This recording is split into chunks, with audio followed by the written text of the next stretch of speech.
Villain நடிகர் ஆனந்த்ராஜ் பாண்டிச்சேரி மாவட்டத்துல பிறந்தாரு. ஆனந்த்ராஜுக்கு கூட பிறந்தவங்க 8 பேர். அதுல இவரு 2வது மகனா பிறந்தாரு.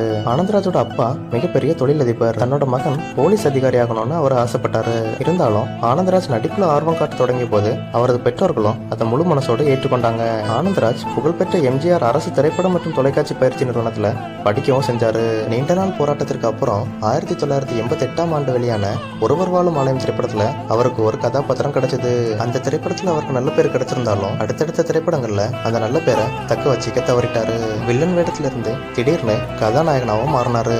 ஆனா ஆனந்த்ராஜ் கதாநாயகனா நடிச்ச படங்கள் எல்லாமே அடுத்தடுத்த தோல்வியை சந்திக்க மறுபடியும் வில்லன் பாத்திரத்துக்கே மாறிட்டாரு. தமிழ் மட்டும் இல்லாம கன்னடம், தெலுங்கு, மலையாளம்னு பலமொழி திரைப்படங்களையும் நடிச்சிருக்காரு.